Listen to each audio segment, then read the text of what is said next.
situation of Nigeria. So the statement of, hey, we are with the government 100%. And, everything you want, we support you. It doesn't matter. Nothing else matters right now. We just want to be safe. Begging people who told you that they would protect you if you give them your mandate. That's some effed up, you know what I mean? Like, that is the part of the unrealness I'm talking about in that contraption. So those people, the people that the people are looking up to, right? In the real sense of it, they are as powerless as the people that caused them kings. That's my own conclusion. And when things get to that stage, now little by little, when these same people will feel like, yeah, or will realize it and realize that they also don't even have government. They have chancers, opportunists, pickpockets, con men, and women. So what happened in Lafiagi is the reaction of the frustrated people. But again, most of the actions of the frustrated Nigerians are mostly wrongly directed. Do you get what I mean? So in this case, they burned down the office of the NDLEA in their community. Where's that clip? Here.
So right now, that that solves nothing. So it is just to tell you that there are communities of young people. Yeah, there are communities filled with people, young and old, but especially young people who have become more agitated. And they are realizing it also every day that, like Asari put it, how many times would they tell you? How many times would they tell you before you know that Nigeria is not for you? Ah! Now they never leave you. They have left you behind. Photo, not be juju be that. Now, sorry, may God not allow them, may them kill you. Like I said, they have to have a better way of directing that energy into the right direction, towards the right people, and they will have the right result. So, for example, when you look at the communities where these terrorists have been more or less like wrecking, you will see that these communities consist of, these communities are populated by tens of thousands, if not hundreds of thousands of people. Enough that a lot of them had to like relocate to the refugee camps that is far, far, far away from their land. So let's assume that all the refugees, people who have been displaced, their loved ones, including the survivors who probably have other alternatives and all that, let them put together and occupy the government house of their states where this terrorism is ongoing. Mind you, some of these state governors themselves, especially from this middle belt up north, some of them don't even live in their own states anymore. They live in Abuja. And if you see any of them that is visiting his own state, it doesn't go anywhere else than the state capital. But yet they are still governing them. So when, because if you put use to your number, just for example, if you have a 50,000 people, that's not a mean number.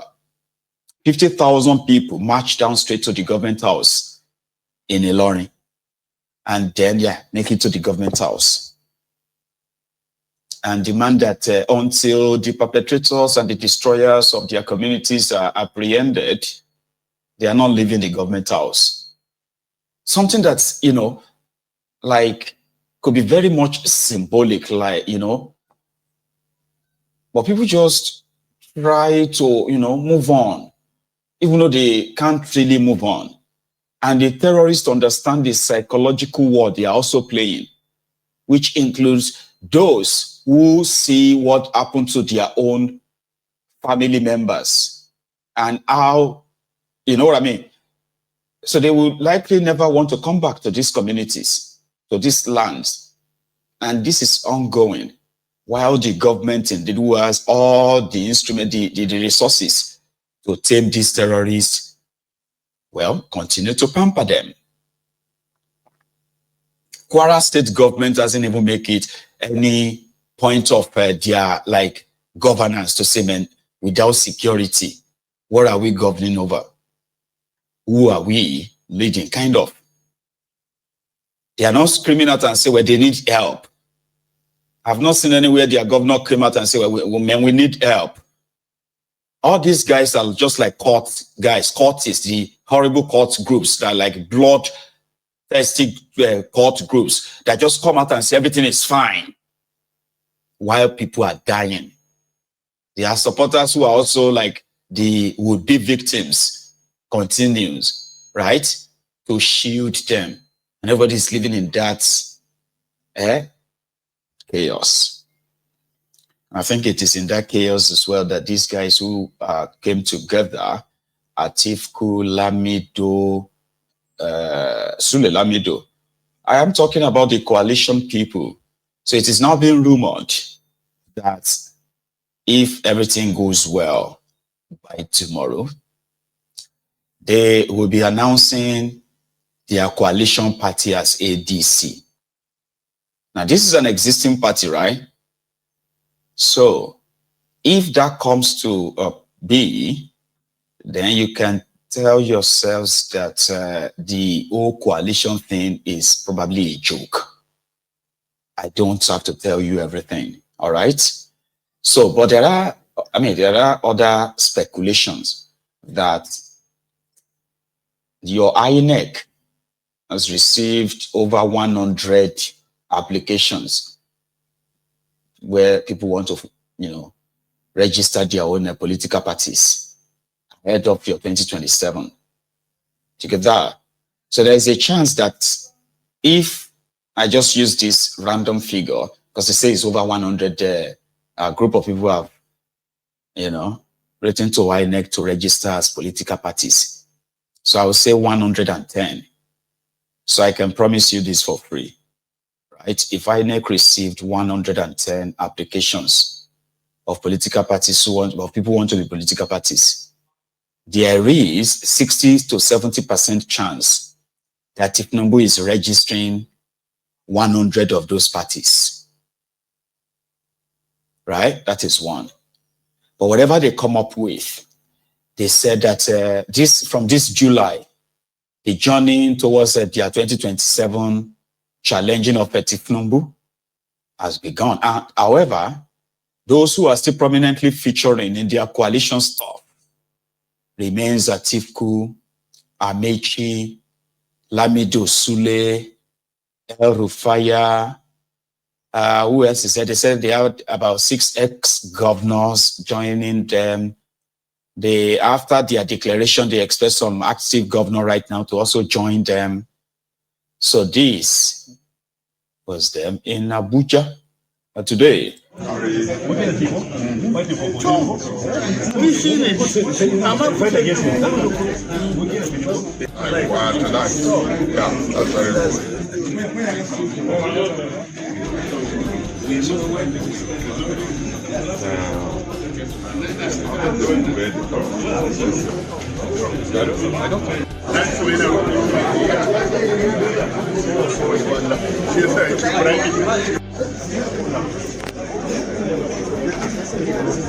Maina wazirin na ta gode wa Allah cikin kada magana ba ta maina yana ta gode ya dauka zaki dauko sai ka wannan matsala inda dai ita ba za ta yi wannan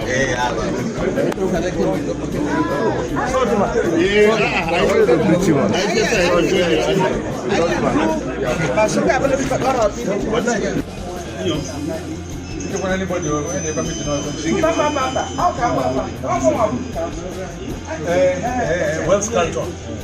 Yes. Hello. Excellency. So, what do we see? What we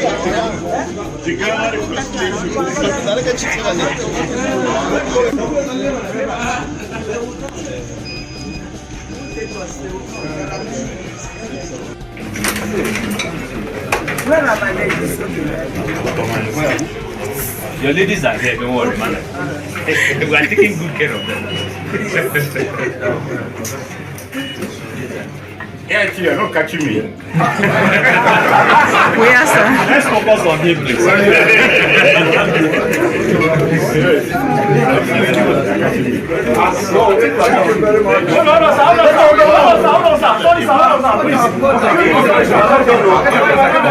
This is an historical photograph. We have to capture many. Hold on, sir. This is the future. Yes. Thank you. Yes. Hold on. So all of you should have copies. 2027, come to me. I'm doing electro.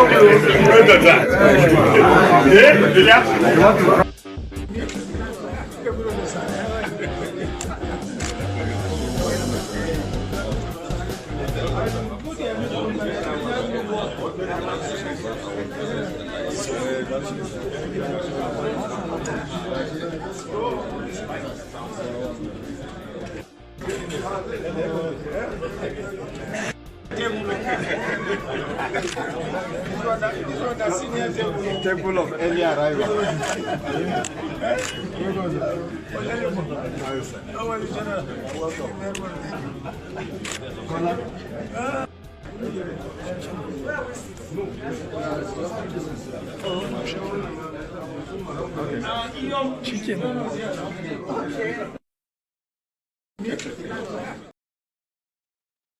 They see them so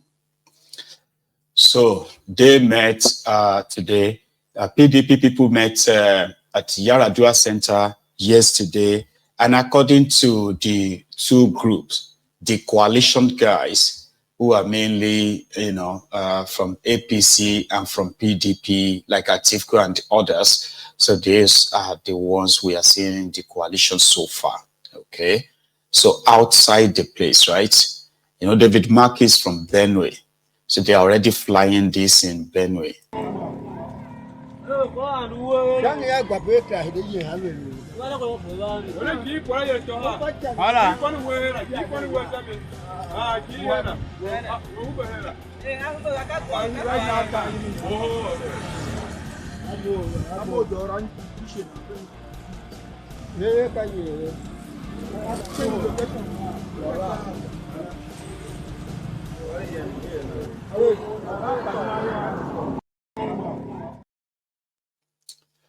So Kolu called them IDP, political IDP.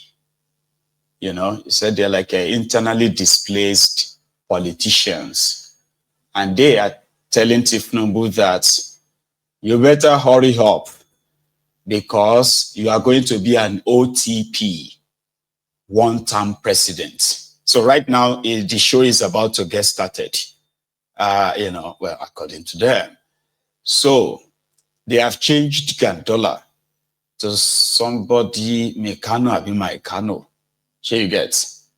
And for Kolu, who once said he won't leave a stage except El Rufaya accepted to be in his government when he becomes your president. You know this story. This is just a throwback. Oh. Dear brother, that's true.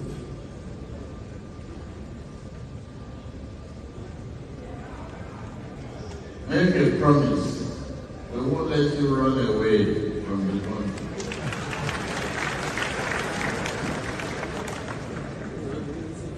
That's the only way I will leave this podium.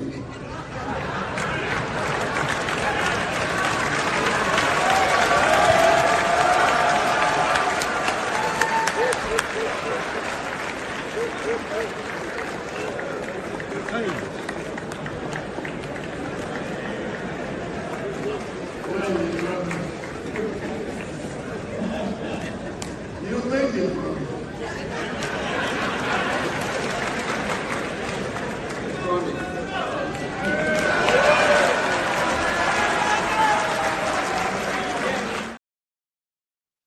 Now the rest is history. So the same El Rufaya is now part of those leading to get rid of Tifnumbu.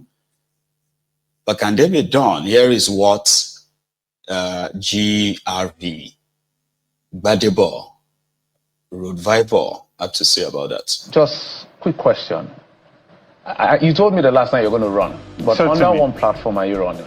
Okay, so I said this as well, that the only way that we can move this country forward in terms of as an opposition is to come together. We cannot afford to divide our votes again. You add Alhaji Atiku Abubakar's votes to His Excellency Peter Obi's votes, they completely take out the current sitting president, right? So the conversation now, we're working to put a coalition together. You're going to hear announcements by tomorrow, next tomorrow, and everybody is coming together. And that's our main focus. At that point, we can then authoritatively say, Just quick question.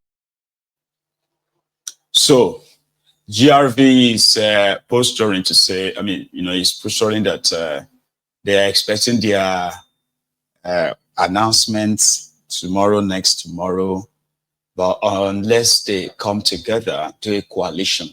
But we haven't really seen the full list of those involved in the coalition, those that will be involved, and where it's going to be until when they mention this ADC, Make Nigeria Great Again.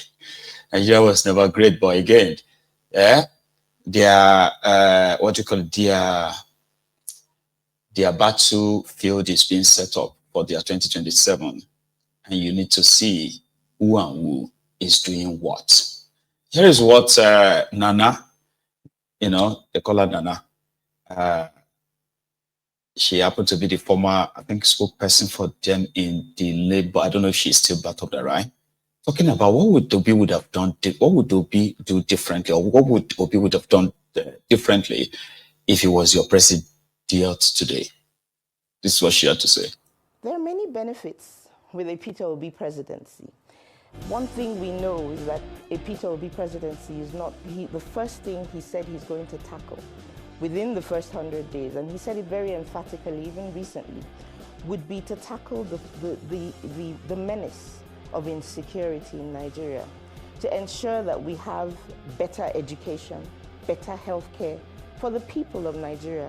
Peter Obi's presidency is one that we should understand will be very people-centered because he's very big on human capital development. Without human capital development, Nigeria cannot thrive without being educated. For example, you might have a talent in something. We see it happen a lot at the time where people open up businesses. But because they're not properly educated,